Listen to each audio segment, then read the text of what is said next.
TV news కి స్వాగతం. Penugonda DSP ఆర్ల శ్రీనివాసులు ఆధ్వర్యంలో సీఐ యుగేందర్, ఎస్ఐలు రాజేష్, రంగుడు యాదవ్ బృందాలుగా ఏర్పడి చోరీ కేసును 48 గంటల్లో ఛేదించారు.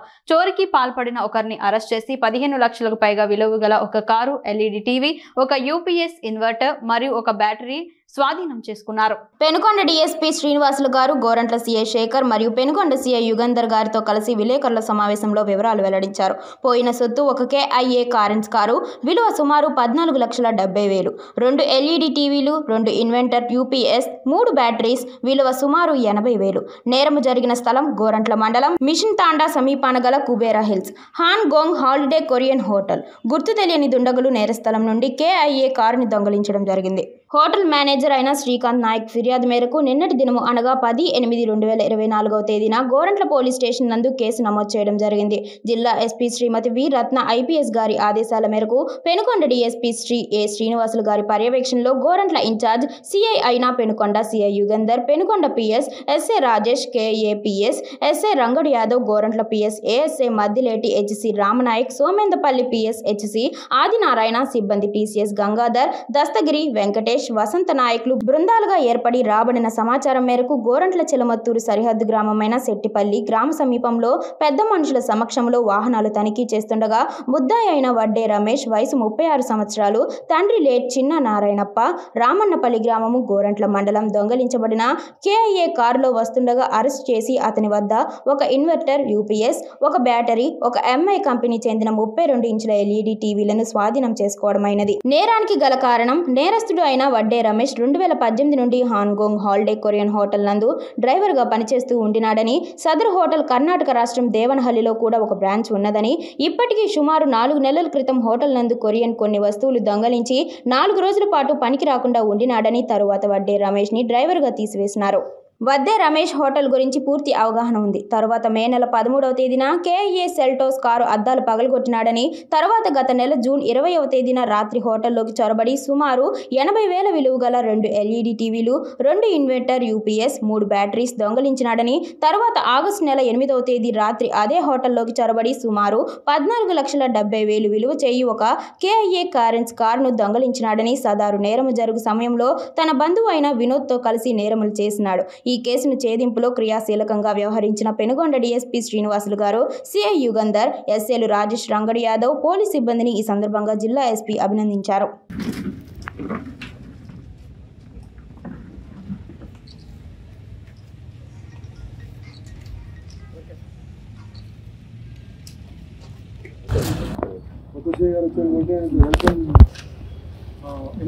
రాత్రి 9 నుంచి 10 గంటల మధ్యలో ఈ సోమందేపల్లి మన పాలసముద్రం క్రాస్ దగ్గర మిషన్ తాండా దగ్గర ఈ కుబేరా హిల్స్ అని చెప్పేసి హాంకాంగ్ హాలిడే కొరియన్ హోటల్ ఉంటుంది.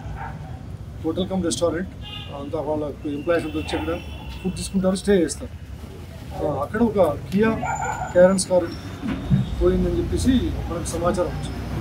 తర్వాత వాళ్ళు వెరిఫై చేసుకుని మనకు ఫిర్యాదు ఇచ్చారు, కారు ఎవరో దొంగిలించారని చెప్పేసి.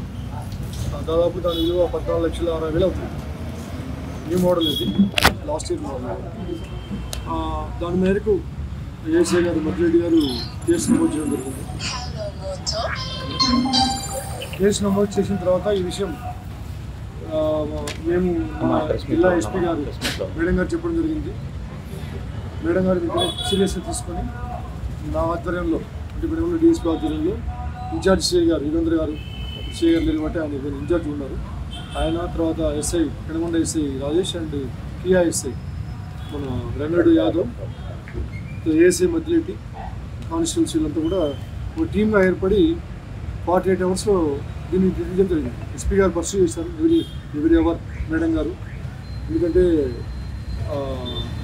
కాస్ట్ ఎక్కువ కాబట్టి, ప్రాపర్టీ వాల్యూ ఎక్కువ. అదే సెకండ్ అఫెన్స్ అక్కడ.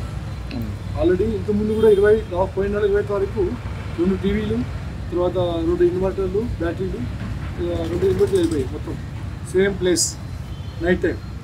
దాని మీద కూడా మన కేసు నమోదు చేశారు గవర్నమెంట్లో ఈ కేసులు. కానీ ఆ కేసులో అప్పటికి ఇంకా ఎవరు మనకు పత్తా కాలేదు. ఇది కూడా అదే జరగడంతో సీరియస్ తీసుకోవడం జరిగింది. తీసుకొని మొత్తం టెక్నికల్గా తర్వాత మనకున్న సమాచారాన్ని బట్టి నిధులు మన రమేష్ వచ్చేసి రామన్నపల్లి ఏజ్ 37 రామన్నపల్లి విలేజ్ అవుతుంది. ఇక్కడ స్టోరీ ఏమంటే అక్కడ పనిచేశాడు డ్రైవర్గా, సేమ్ హోటల్లోనే డ్రైవర్గా పనిచేశాడు. బెంగళూరు దిగేవాడు, కియా ఫ్యాక్టరీ దిగేవాడు, ఎంప్లాయీ తీసుకెళ్ళేవాడు. ఇతని 4 months బ్యాక్ తీసేశారు.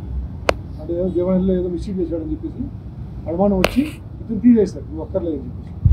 అప్పటికి నుంచి వీడికి మనసులో ఉంది, అంటే ఇక్కడ ఏదో ఒకటి చేయాలని చెప్పేసి. దట్టు ఆ ఏరియా గురించి బాగా అవగాహన ఉంది.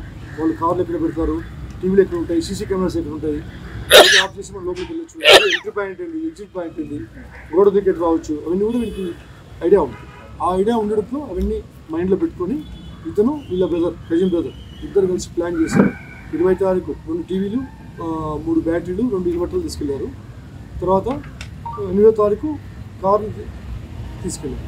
కాబట్టి ఇది బృందం అంతా కష్టపడి 48 hours దీన్ని చేయించి కార్ను స్వాధీనం చేసుకున్నాం. ఇప్పుడు పెనుగొండ ఇన్ఛార్జ్ మన పెనుగొండ సీఏ గారు అరెస్ట్ చేశారు. లీగల్గా అన్ని ఫార్మాలిటీస్ పూర్తి చేసి చట్ట ప్రకారం కోర్టులో ప్రొడ్యూస్ చేయడం జరుగుతుంది. ఎక్కడ పట్టుకున్నారు? అది బుద్ధి చేస్తారు. కార్లు వెళ్తా ఉంటే ఒక టీవీ ప్రెస్ నోట్లో క్లియర్ ఇచ్చాము, చేస్తున్నాము. ఇంకొక పరారులు నిధులు పరారులో ఉన్నారు, అతను కూడా త్వరలో ఆలోచిస్తాము. ఇప్పుడు ఇటువంటి క్యారెక్టర్ ఉండే వాళ్ళపైన సస్పెక్ట్ షీట్ ఓపెన్ చేస్తాం డెఫినెట్గా. కొంచెం కఠినంగా ఉంటాం, ఎందుకంటే ఇటువంటి క్యారెక్టర్ గల వాళ్ళపైన మళ్ళీ ఫర్దర్గా రిపీట్ చేయకుండా ఉండడానికి సస్పెక్ట్ షీట్ పక్కా ఓపెన్ చేస్తాము. ఫర్దర్గా లేకుండా ఉండడానికి ఎస్పీ కూడా చెప్పారు కఠినంగా యాక్షన్ తీసుకోవాలి. తర్వాత ఎవరైతే కష్టపడ్డారో ఏఎస్ఐ టీమ్, సిఐఎస్ అందరికి కూడా మేడం గారు రివార్డ్స్ ఇస్తామన్నారు. అది మీకు షేర్ చేసుకుంటారు, ఎందుకంటే బాగా కష్టపడ్డాము. నేను సిఐలు ఇద్దరు, తర్వాత ఎస్ఐలు వెంటబడి చేయడంతో ఇది త్వరగా డిటెక్ట్ అయ్యింది. ఇప్పటి నుంచి ఇట్లే ఉంటుంది సిస్టమ్ అంతా. ఏదైనా నేరమైనా వదిలిపెట్టే ప్రసక్తి లేదు. నేరస్తులు వెంటబడి వాళ్ళను డెఫినెట్గా ఐడెంటిఫై చేస్తాం. కాబట్టి ఎవరైనా కానీ ఇలా విలేజ్లో కానీ బయట కానీ law and order problem create చేయాలన్నా కానీ ఈ బార్డర్ ఏరియాలో ఇలిసిట్ లిక్కర్ ఏదైనా తీసుకురావాలని ప్రయత్నం చేసినా డెఫినెట్గా ఒక కేసు దాటితే ఇంకో కేసు దాటితే డెఫినెట్గా వాళ్ళపైన సస్పెక్ట్ షీట్ ఓపెన్ చేస్తాం 100%. ముఖ్యంగా నా సబ్ డివిజన్ పరిధిలో, అంటే గవర్నమెంట్కే కాదు, మొబైల్ గ్యాంబ్లింగ్ మొన్న పెనుగొండలో పెట్టారు. ఫర్దర్గా అటువంటి ఇన్సిడెంట్ జరగకుండా ఎవరైనా కానీ మేమంతా అంచనా వేస్తున్నాం, ఎక్కడెక్కడ ఎవరు చేస్తున్నారు, బయట జిల్లా నుంచి వస్తున్నారా, బయట ప్లేస్ నుంచి వస్తున్నా కానీ వాళ్ళని కూడా స్పేర్ చేసే ప్రసక్తి లేదు. వాళ్ళపైన కూడా సస్పెక్ట్ షీట్ ఓపెన్ చేస్తాం. ఆల్రెడీ రికార్డులు ఉండే వాళ్ళపైన, లేకపోతే వాళ్ళపైన చేస్తాం. ఫర్దర్గా ఎటువంటి కేసులు నమోదైనా వాళ్ళని కూడా ఉపేక్షించే ప్రసక్తి లేదు. మెయిన్ ఆర్గనైజ్డ్ గ్యాంబ్లింగ్ అంటే కార్లు తీసుకుని గోపులు తీసుకెళ్ళిపోయి ఒక గంట సేపు ఇక్కడ, ఒక గంట సేపు ఇక్కడ, స్టేట్ బార్డర్, డిస్ట్రిక్ట్ బార్డర్ అని చెప్పేసి మారుతూ ఉంటారు కదా, వాళ్ళ మీద మేము కన్ను పెట్టినాం. డెఫినెట్గా ఎక్కడి వారైనా వాళ్ళని వదిలిపెట్టే ప్రసక్తి లేదు. డెఫినెట్గా వాళ్ళ మీద అన్ని కోణాల్లో ఆలోచిస్తున్నాం. డెఫినెట్గా వాళ్ళని ఐడెంటిఫై చేసి వదిలిపెట్టే ప్రసక్తి లేదు. ఆ కేసు అయిపోయింది అనుకోలేదు, వాళ్ళపైన సస్పెక్ట్ షీట్ ఓపెన్ చేస్తే వాళ్ళపైన ట్రాకింగ్ ఉంటుంది. ఎక్కడున్నా కానీ సపోజ్ ఇక్కడ ఓపెన్ చేస్తాం, హిందూపూర్ ఉంటాడు, అక్కడ కూడా పంపిస్తాం, వాళ్ళు వాచ్ చేస్తుంటారు వాళ్ళ మూమెంట్స్. అనంతపూర్ ఉంటాడు, వాళ్ళపైన కూడా వాచ్ చేస్తాం. కాబట్టి ఇవన్నీ కూడా దృష్టిలో పెట్టుకొని ఎవరైనా కానీ ఇటువంటి చర్యలు పాల్పడాలని భావిస్తే మాత్రం డెఫినెట్గా జాగ్రత్త పడాల్సిందే. వాళ్ళపైన కఠిన చర్యలు తీసుకోవడం జరుగుతుంది.